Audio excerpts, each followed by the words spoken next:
إن الحمد لله نحمده ونستعينه ونستغفره ونؤمن به ونتوكل عليه ونعوذ بالله من شرور أنفسنا ومن سيئات أعمالنا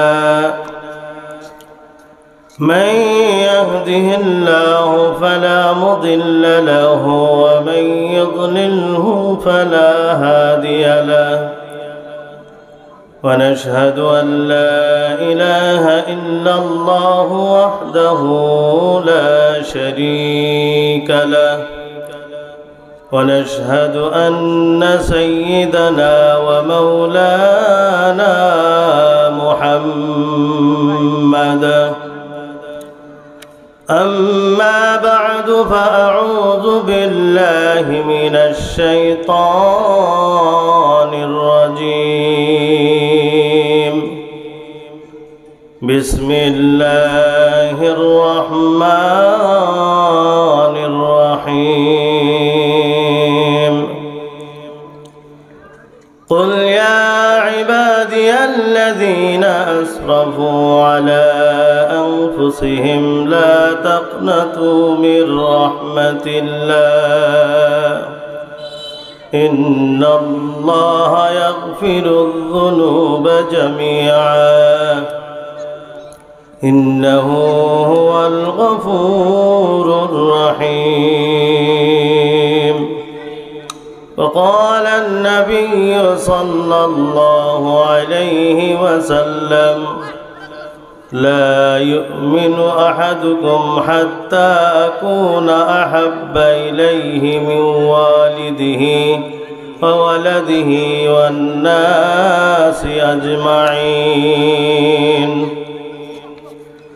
اللهم صل على سيدنا ومولانا محمد وعلى آله وأصحابه وسلم দারুল উলুম কওমি মাদ্রাসার উদ্যোগে ও হাফেজ ছাত্রদের পাগড়ি প্রদান উপলক্ষে আজকের এই মাহফিলের সম্মানিত সভাপতি সাহেব এবং দূর দূরান্ত থেকে আগত উলামায়ে কেরাম, মুরব্বিয়ানে এজাব এবং পর্দার আড়ালে অবস্থান করছেন আমার শ্রদ্ধেয় মা ও বোনেরা, সর্বপ্রথম আল্লাহ পাক রব্বুল আলামিনের প্রশংসা জানাই, যিনি আমাদেরকে এই মহতি একটা মাহফিলের মধ্যে আমাদেরকে উপবিষ্ট হওয়ার তৌফিক দান করেছেন। যেহেতু আজকে দীর্ঘক্ষণ আলোচনা হবে, প্রায় রাত্রের অর্ধেকের উপরের সময় আলোচনা হবে, তো আজকের এই মাহফিল কতটুকু গুরুত্বপূর্ণ, কেন মাহফিল করতে হয়, কেন মাহফিল আয়োজন করতে হয়, কেন মাহফিলের মধ্যে আসতে হয়, এটার কিছু গুণাগুণ এবং ফজিলত কিছু বর্ণনা ইনশাআল্লাহ করার চেষ্টা করব, আল্লাহ তাআলা যদি তৌফিক দান করে। আল্লাহ পাক রব্বুল আলামিন, আল্লাহ পাক রব্বুল আলামিন যখন এই বিশ্বের মধ্যে মানুষ তখন তিনি কি করলেন না, সৃষ্টি করলেন না, ফেরেশতাও সৃষ্টি করলেন না। এই পৃথিবীর জমিনে আল্লাহ পাক যখন কোনো কিছুই সৃষ্টি করলেন না, তখন একমাত্র আল্লাহ পাক রব্বুল আলামিন একা ছিল। কে ছিল? একমাত্র আল্লাহ পাক রব্বুল আলামিন একা ছিল। তখন কেউ ছিল না এই পৃথিবীতে, পৃথিবী বলেন, মানুষ বলেন, ফেরেশতা বলেন, কোনো কিছুই ছিল না। একমাত্র আল্লাহ পাক রব্বুল আলামিন ছিলেন, কোনো কিছুই ছিল না। আল্লাহ পাক রব্বুল আলামিন তার পরিচয়কে পৃথিবীর সামনে উপস্থাপন করার জন্য, পেশ করার জন্য আল্লাহ পাক রব্বুল আলামিন সর্বপ্রথম ফেরেশতা সৃষ্টি করলেন এবং ভূমণ্ডল এবং নবমণ্ডল সৃষ্টি করলেন, পৃথিবী সৃষ্টি করলেন, চন্দ্র সৃষ্টি করলেন, সূর্য সৃষ্টি করলেন। এভাবে বিভিন্ন সৃষ্টির মাধ্যমে আল্লাহ পাক রব্বুল আলামিন তার পরিচয় পেশ করার জন্য দুনিয়া বানাইলেন। আল্লাহ পাক রব্বুল আলামিন ফেরেশতা বানাইলেন আল্লাহর পরিচয় দেওয়ার জন্য। ফেরেশতা যথেষ্ট হয় না, জিন জাতি এই পৃথিবীর জমিনে আল্লাহ পাক বানাইলেন, জিন জাতিও যথেষ্ট হয় না। কিন্তু সর্বশেষ আল্লাহ পাক রব্বুল আলামিন অত্যন্ত মহব্বত করে এবং মায়া করে এই পৃথিবীর জমিনে আল্লাহ পাক রব্বুল আলামিন মানুষ জাতি বানাইলেন।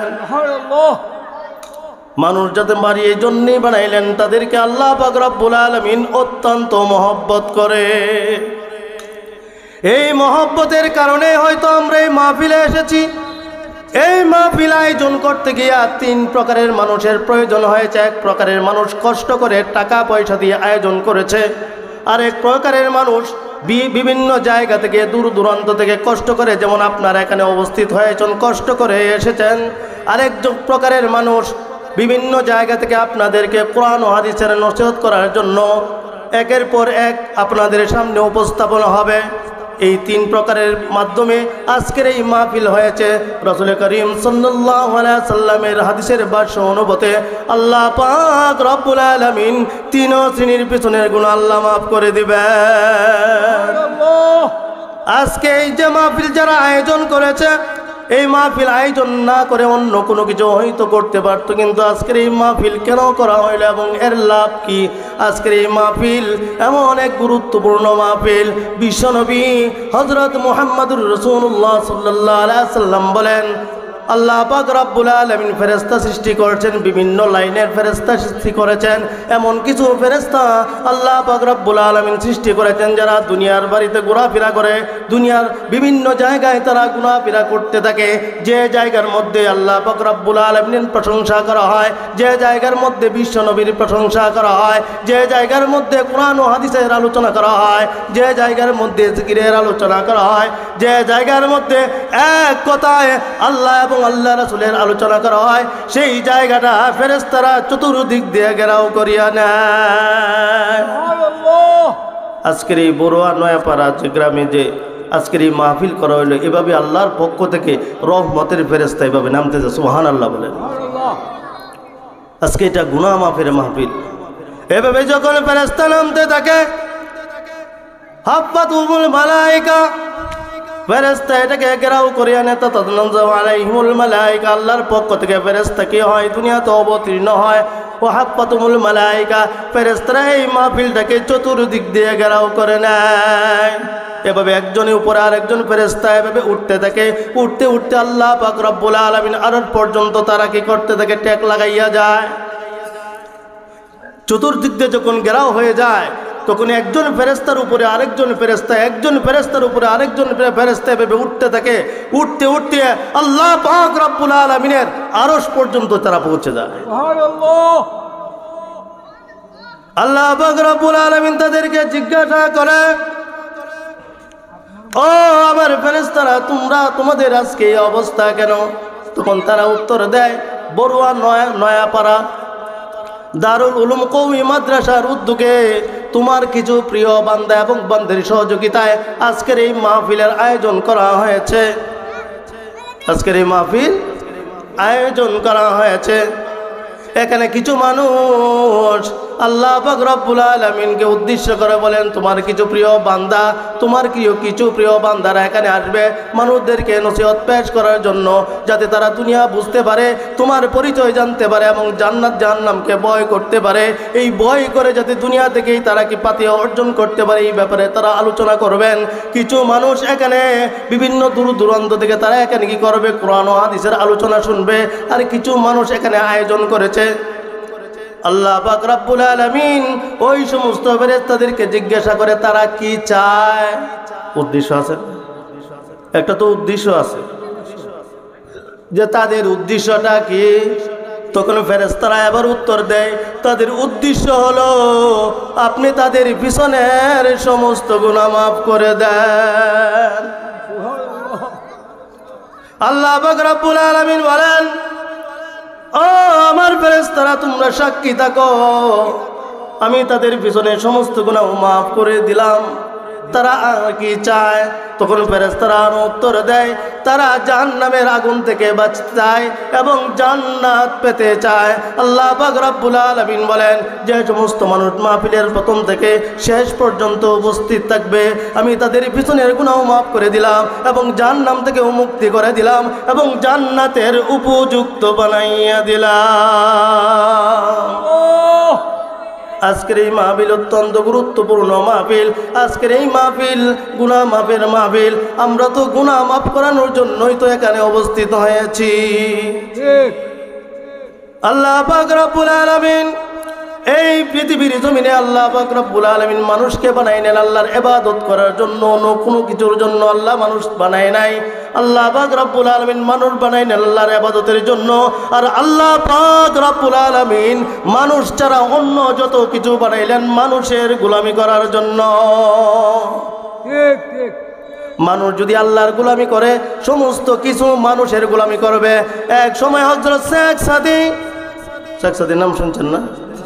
হযরত শেখ সাদী রাহমাতুল্লাহি আলাইহি উনি এই পৃথিবীর জমিনে আল্লাহর পক্ষ থেকে হায়াত পেয়েছিলেন 90 বছর। কত বছর?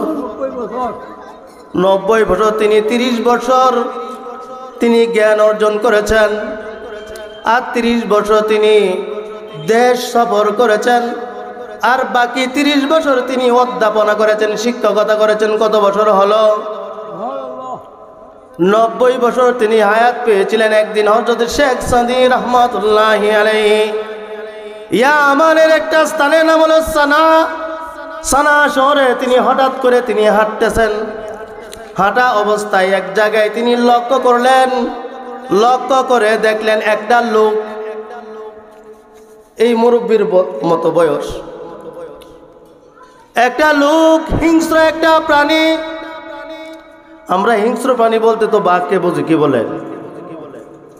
তো এই লোকটা বাঘের উপরে সওয়ার হয়েছে এবং বিষাক্ত একটা সাপ, এই সাপ দিয়া বাঘকে প্রহার করার জন্য শাবক হিসেবে ব্যবহার করতেছে। হযরত শেখ সাদী রাহমাতুল্লাহি আলাইহি বলেন, ইয়া রাব্বাল আলামিন, আমি 30 বছর পর্যন্ত পড়াশোনা করলাম এবং 30 বছর পর্যন্ত আমি দেশ ভ্রমণ করলাম, অনেক কিছুই জানলাম, অনেক কিছুই দেখলাম, কিন্তু এত বড় আশ্চর্য ঘটনা ইতিপূর্বে আমি কোনোদিন দেখি নাই। আল্লাহর কাছে তিনি কি করতে লাগলো? ফরিয়াদ করতে লাগলো, বলতে লাগলো, আল্লাহ এমন দৃশ্য তো আমি আর কোনোদিন দেখি নাই। একজন মানুষ, সেও মানুষ, আমি মানুষ, সে কি করতেছে? একটা বাঘের উপরে সে কি হলো? সওয়ার হইল এবং বিষাক্ত একটা সাপ নিয়ে সে কি করতে লাগলো?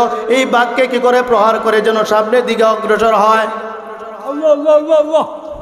তখন লোকটা চিন্তায় পড়ে গেল। হযরত শেখ সাদী রাহমাতুল্লাহি আলাইহি চিন্তায় পড়ে গেলেন। তিনি এক পা অগ্রসর হন আর 2 পা পিছনে চলে আসেন। সাহস পায় না এই লোকটাকে জিজ্ঞাসা করার জন্য, কিন্তু তিনি তার মন মানলেন না। কৌতূহল জেগে আসলো, না তাকে জিজ্ঞাসা করতে হবে কোন ইসমে আজমের কারণে, কোন বিষয়ের কারণে, কোন ক্ষমতার কারণে, কোন শক্তির কারণে সেই লোকটা কি করলো? এত হিংস্র প্রাণীকে সে আবদ্ধ করলো, তার অধীনে নিয়ে আসলো, একটা বিষাক্ত সাপকে সে তার অধীনে নিয়ে আসলো কোন ক্ষমতার বলে এবং কোন ইসমে আজমের বদলে? হযরত শেখ সাদী রাহমাতুল্লাহি আলাইহি সামনের দিকে অগ্রসর হতে লাগলেন। আস্তে আস্তে যখন তিনি যাইতে লাগলেন, তখন লোকটা হঠাৎ করে দেখলেন, কি ব্যাপার, আপনি কি ভয় পাচ্ছেন? যে লোকটা শহরে আছে, এই লোকটা জিজ্ঞাসা করতেছে শেখ সাদী রাহমাতুল্লাহি আলাইহি, যে আপনি দেখতেছি অনেকক্ষণ ধরেই মাঝে মাঝে অগ্রসর হন, আবার মাঝে মাঝে পিছনে চলে যান, কি সমস্যা কি আপনি বলেন? তখন হযরত শেখ সাদী রাহমাতুল্লাহি আলাইহি উত্তর দেয়, এই লোকটাকে উদ্দেশ্য করে বলে, ভাই আপনি কি জানেন, কি ইসমে আজম জানেন, কোন আমলের বদৌলতে, কোন ক্ষমতার বদৌলতে আল্লাহ রাব্বুল আলামিন আপনাকে এত ক্ষমতা দিল, যে ক্ষমতার কারণে আপনি হিংস্র প্রাণীর উপরে আপনি সওয়ার হইতে পারেন, হিংস্র প্রাণী আপনাকে কোনো ক্ষতি করতে পারে না। লোকটা উত্তর দেয়, অন্য কোনো ইসমে আজম না, বড় ধরনের কোনো ঘটনা না, আপনি যেটা ভাবতেছেন এমন কোনো ইসমে আদম আমি জানা, কিন্তু একটা কথা আমি জানি, আমি যদি আল্লাহ রাব্বুল আলামিনের কাটি গোলাম হইতে পারি তাহলে পৃথিবীর সব কিছু আমার গোলাম হয়ে যাবে।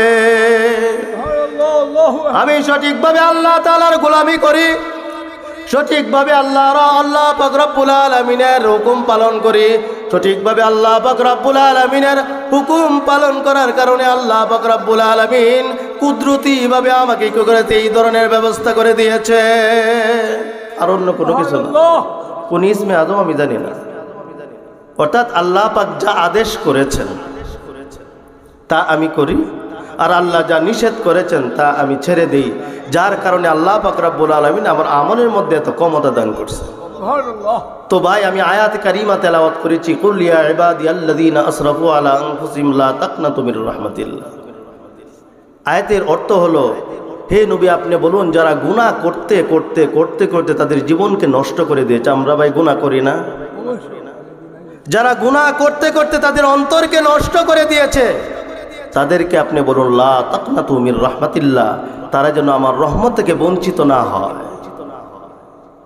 ইন্নাল্লাহা ইয়াগফিরুয যুনুবা জামিআ, নিশ্চয়ই আল্লাহ পাক রব্বুল আলামিন সমস্ত গুনাহ মাফ করে দিবেন। আমি আপনাদেরকে একটা ঘটনা বলবো, সেই ঘটনার মধ্য দিয়ে আমার আলোচনা ইনশাআল্লাহ শেষ করে ফেলার চেষ্টা করব। মক্কা নগরীর একজন চোর ছিল, চোর ছিলেন।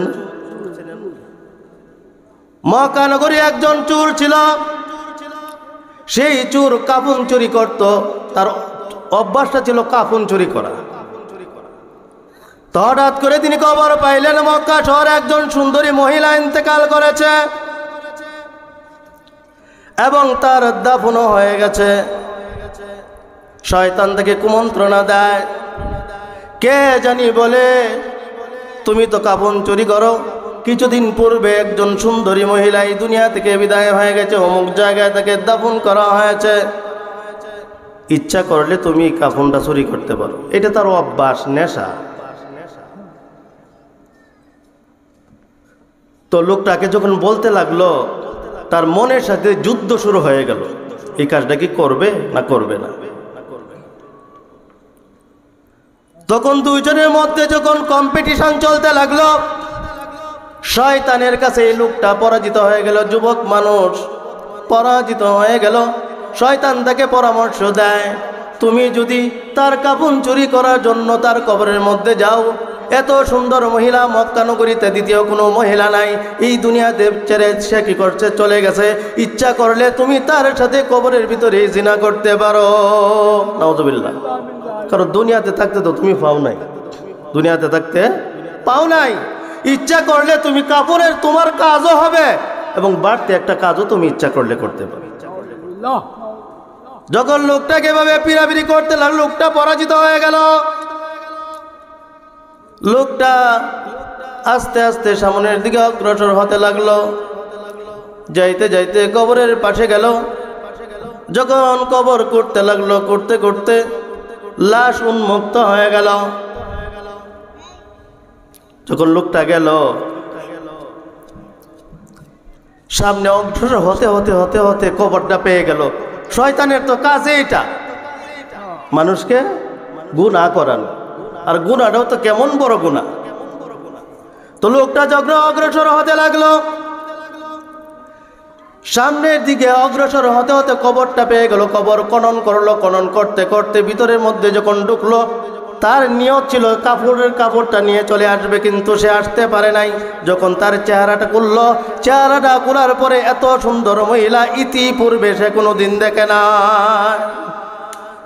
সে উঠতে চায়, শয়তান আবার তাকে বাধা দেয়। এভাবে যখন দুইজনের মধ্যে আবার যুদ্ধ শুরু হয়ে গেল, লোকটা পারে নাই, যুবকটা আবার পরাজিত হয়ে গেল। সে কি গেল, মনের অজান্তেই এই কবরের মধ্যে সে জিনায় লিপ্ত হয়ে গেছে। যখন কাজ শেষ হয়ে গেল, তখন লোকটা যখন উঠবে, গাইবে একটা আওয়াজ আসলো, হে যুবক তুমি এটা কি করলা, এত বড় পাপ তুমি করতে পারলা। দুনিয়াতে থাকা অবস্থায় কোনো মানুষ আমাকে দেখে নাই, কোনো যুবক দেখবে দেখ, দূরের কথা কোনো মানুষ আমাকে দেখে নাই। আজকে তুমি আমাকে অপবিত্র বানায়া দিলা, আর এই অপবিত্র শরীর নিয়ে কাল কিয়ামতের দিনে আমি উপস্থিত হব। গাইবে আওয়াজ আসতেছে, লোকটা তরতর করতে তরতর শুরু হয়ে গেল, কাঁপা শুরু হয়ে গেল। কাঁপতে কাঁপতে হযরত উমর রাদিয়াল্লাহু তাআলা দরবারে গেল। উমর রাদিয়াল্লাহু তাআলা জিজ্ঞাসা করলো, তুমি এভাবে কাঁপতেছো কেন? তখন লোকটা ভয় পেয়ে গেছে যে আমি এমন একটা গুনাহ করেছি, হয়তো আল্লাহ পাক রব্বুল আলামিন মাফ করবেন না। উমর রাদিয়াল্লাহু তাআলা আনহু বলেন, তুমি আমার কাছে যে ধরনের গুনাহই করো না কেন আমার কাছে বলো, অবশ্যই আল্লাহ পাক রব্বুল আলামিন গুনাহ মাফ করবেন। লোকটা স্বস্তির হইতে পারতেছে না, দৌড়ে গেল হযরত আবু বকর সিদ্দিক রাদিয়াল্লাহু তাআলা আনহু দরবারে। আবু বকর রাদিয়াল্লাহু তাআলা আনহু বললেন, তুমি কি গুনাহ করেছো আমার কাছে বলো। লোকটা বলতে পারে না, শুধু কান্নাকাটি করে, শুধু চোখের পানি জড়ায়। এভাবে শেষ পর্যন্ত বিশ্ব নবী হযরত মুহাম্মদুর রাসূলুল্লাহ সাল্লাল্লাহু আলাইহি সাল্লামের দরবারে উপনীত হলো এবং বিশ্ব নবী মুহাম্মদুর রাসূলুল্লাহ সাল্লাল্লাহু আলাইহি সাল্লাম জিজ্ঞাসা করলেন, যুবক তুমি তোমার ঘটনাটা বলো। যখন জিজ্ঞাসা করে শুধু কাঁদে আর শুধু কাঁদে, চোখের পানি জড়ায় আর জড়ায়, ভয়ে আর কোনো জিনিস বলতে পারে না, আর বারবার বলতে থাকে, ইয়া রাসূলুল্লাহ, ইয়া হাবিবাল্লাহ, আমি হয়তো এমন গুনাহ করেছি, আমি যে গুনাহটা করেছি সেই গুনাহ হয়তো কোনোদিন আল্লাহ পাক রব্বুল আলামিন মাফ করবেন না। বিশ্বনবী বলেন, হে যুবক তুমি বলো, অবশ্যই আল্লাহ পাক রব্বুল আলামিন যত বড় তুমি গুনাহ করো না কেন, এই পৃথিবীর চাইতেও বড় গুনাহ তুমি করো না কেন, আল্লাহ পাক রব্বুল আলামিন এত দয়াবান। ইন্নাল্লাহা ইয়াগফিরুয যুনুবা জামিআ, আল্লাহ পাক রব্বুল আলামিন তোমার পিছনের সমস্ত গুনাহ একসাথে মাফ করে দিতে পারে। ইন্নাহু হুয়াল গফুরুর রহিম। আর আল্লাহ পাক রব্বুল আলামিন অতিশয় ক্ষমাশীল। আল্লাহর মতো এত দয়াবান আর কেউ নেই। তো এর থেকে বড় গুনাহ তো আমরা করি নাই, এর থেকে বড় গুনাহ করছি করি নাই। তো এই লোকটাকে যদি আল্লাহ পাক রব্বুল আলামিন মাফ করে দিতে পারে, তা আমাদের মাফ করবেন না কেন? তো আল্লাহ পাক রব্বুল আলামিন যতটুকু সময় আমাকে দেওয়া হয়েছে, যে কথাগুলো বললাম, আমাকে এবং আপনাদের সবাইকে যাতে ইখলাসের সাথে আমল করতে পারি সেই তৌফিক আল্লাহ পাক রব্বুল আলামিন সবাইকে দান করুন। সবাই বলেন আমিন। সুবহানাকাল্লাহুম্মা ওয়া বিহামদিকা আশহাদু আল্লা ইলাহা ইল্লা আনতা আস্তাগফিরুকা ওয়া আতুবু ইলাইক।